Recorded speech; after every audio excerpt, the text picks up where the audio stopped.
3, 2, 1.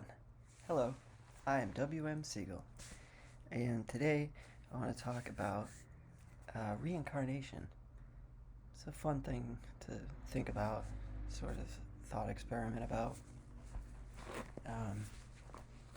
Because no one has any answer. You can't read someone, oh, this is how it works. I think it's important to stretch the brain and give it work to do. So thinking about this kind of thing, it really takes you to a place, Now, when we think about like a soul, right? Something in me is leaving. Oftentimes, when I have conversations like this, or I hear them on other shows or something, it comes up, well, where are the new ones coming from? There's 8 billion people, and there were only 4 when I was born. So is there a soul baby machine, or what's happening? And then you have like an animist, right, who may believe there's an essence, a life force within all things. A plant, a beetle, and then up to something that we would consider sentient, a whale, a dog, the mammals. Who knows? I don't know. But it's fun to think about, and it's interesting to think about when people put that restriction on, because that's what makes me then troubleshoot. And that's where the fun is. Why are there more people now than conceivably there were human souls then? If we're not in the cycle alone, that other beings are in that cycle with us, resolves that. If a soul in its existence, presumably from day one, they'd all be coming from, I think, a common thing, a home that we long for, from birth, and like a rubber band, the further you get from it, the more you, wherever they come from, they are possibly moving in other animals. Maybe it didn't start there, and as that animal grows and changes, and I don't know, maybe it escapes that part of the cycle. It's easier for me to think about what takes people out of the cycle, because I know of us as being people, and we're dishonest and we do stuff. So if someone was really bad, would their soul then be broken? And I'm talking really bad. Broken into 100 pieces and put into 100 dung beetles. And you have to start over.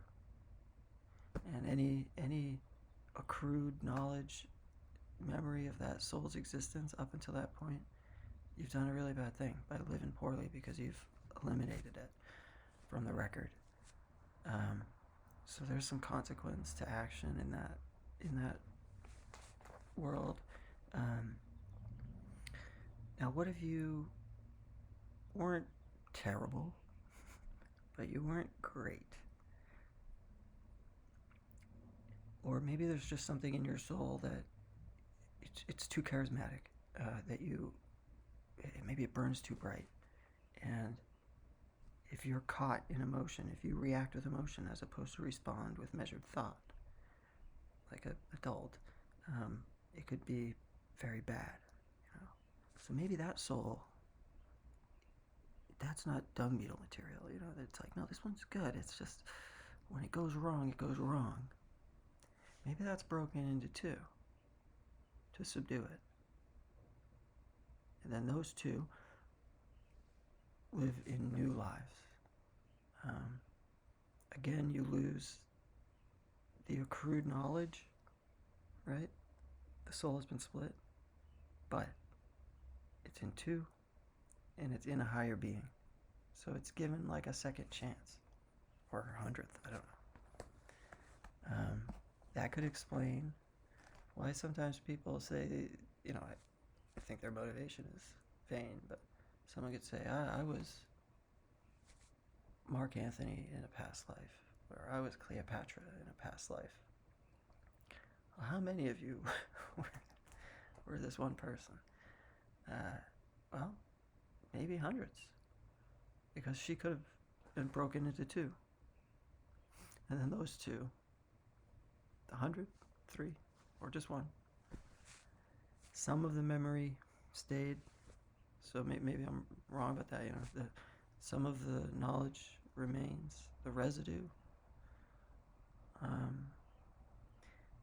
It would explain why more than one person can claim to be a person. Again, I don't think that's what's going on. But this idea, we throw out the idea of reincarnation sometimes because a friend says, well, how do you explain this? How do you explain that? It doesn't matter. I don't need to. Shut up. Go away. Thought experiment and tinkering with the mind isn't about that. When they give you parameters, you run with it. You try to work out of those. That's how we learn. But too many people's minds are in a place where you give up once something is said that doesn't jive with your mission or whatever. But no living being will ever understand reincarnation. I would consider that impossible. So it is all of ours to contemplate. And it's all rational. It's all fine. One thing I think about, if a soul leaves a body, right? To us, maybe it stands to reason it could only be loose for so long. It finds another body,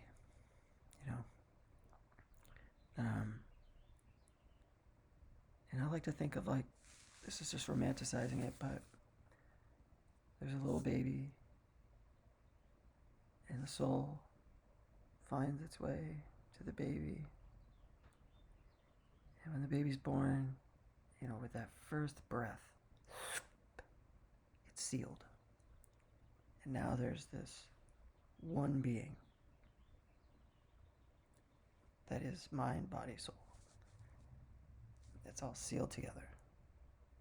And now it's off to live its life and make different dents and different impressions to make it unique, so that when that person dies, this information goes into the next baby. And that knowledge is being accrued. Deeds are being accrued. We're working through negative things that hit us. We process them and send them back out with love. That's a soul doing good work. And maybe that's what gets you to be in another body next time, or make sure it's just one body. Because with just one body, all those memories, all those lives, you could do a lot, right? It gives you great strength, as long as you're humble. We should try to be as knowledgeable of ourselves as possible, right? So we meditate, think about what makes you who you are. And when you have gut reactions, I used to call them borrowed memories when I was a kid. I would think of,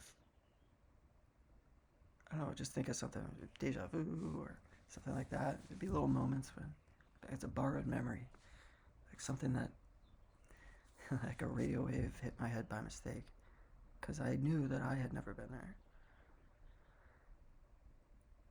Maybe it's that kind of thing, maybe it's not past life. Maybe I am picking up on someone else's memory of their past life. Who knows? But there are certainly special, inexplicable moments in our lives that we're often told to explain away. I would say keep them to yourself. Keep them uncorrupted. Really reflect on them. Maybe it was from another life. And if it was, and you're remembering it, that means that your soul is doing some good stuff. It's retained.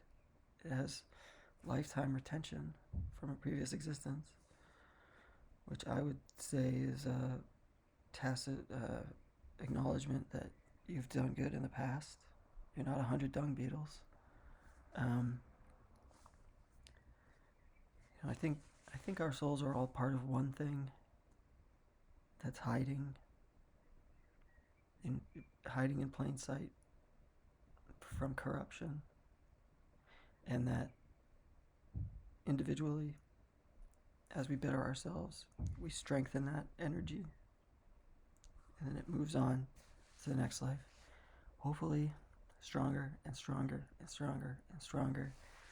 And we're being such sensory beings, we're able to go places, fix things. We can activate this soul. We can make it stronger than any other creature.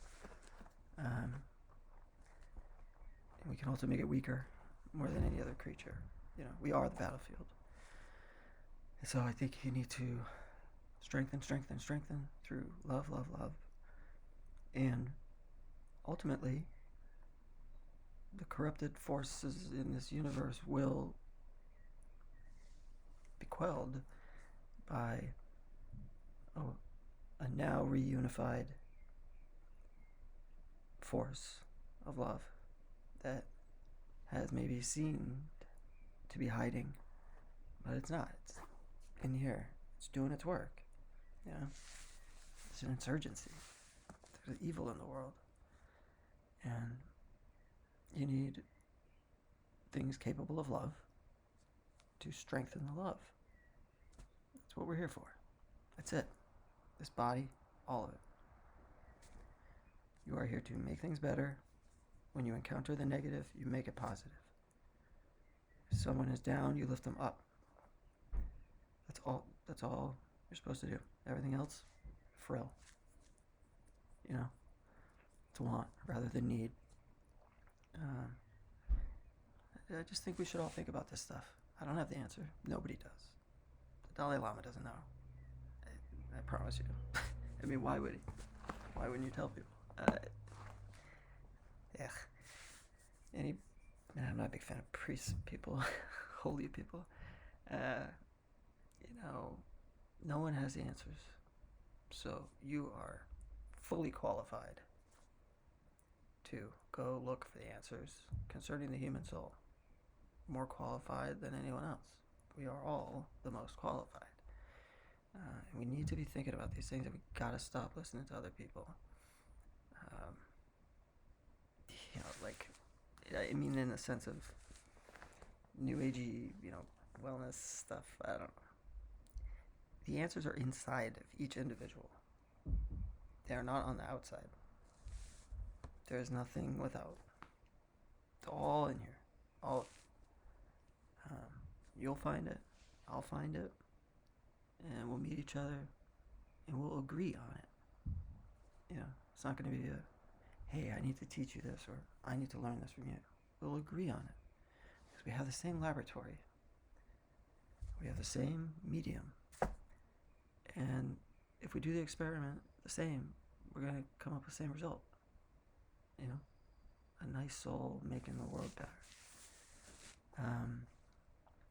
Think about reincarnation. Read about other, I'm going to, after this, more, read all about what other people think about it. That's fine, Just know that it's not like academic. It's just, we're all allowed to think about these things. Everybody. There ain't a person on the earth that knows more about God or the soul or reincarnation than you. They can't. It's impossible. It's for all of us to think about together. And I think we're going to find our answers together. And we'll acknowledge it when we see each other. It's not that hard. One neat thing, I guess I could, plug, sort of, at the end of it, is air dry clay. The Crayola makes stuff like Magic Mold, I think it's called, or any kind of air dried clay um, is so much fun. You can make little impressions of things, shells, you know. If you go get some, it's this Crayola Magic model or model clay. It's it dries, you know, in the air, but I think it's a really neat thing to make impressions of things. We don't do it as much. We don't have as much access to a kiln or, you know, at school or something like that. But a lot of my childhood, I remember finding a shell or a leaf and making impressions of them. If you do that sort of thing, you can learn from that item longer, you know. So if you, or if maybe if you have children, take some modeling clay, the magic model clay, bring it to the beach, you know, and make impressions of things, and then you can put them back. You know, you don't have to take the shell home. It can stay at the beach where it belongs. Maybe another hermit crab can crawl on it later, but you'll have the impression of the shell, you know. We're relying too much on taking photographs, things like that. We need material, you know. Humanity largely is material culture.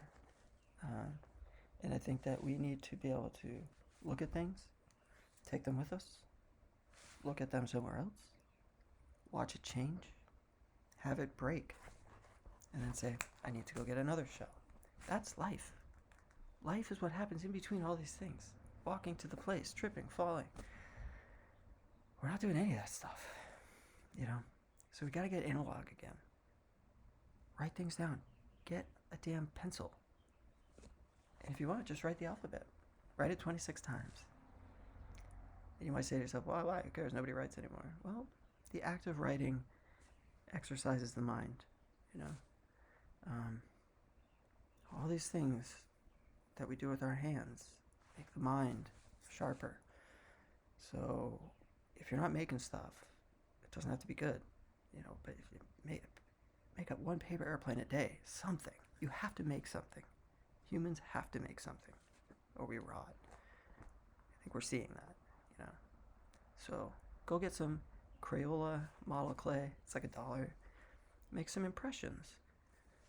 Learn about your fingerprint. You know, what else are you doing, right? Because you're going to learn something. I promise you that. And you might even make something beautiful that someone else is going to appreciate.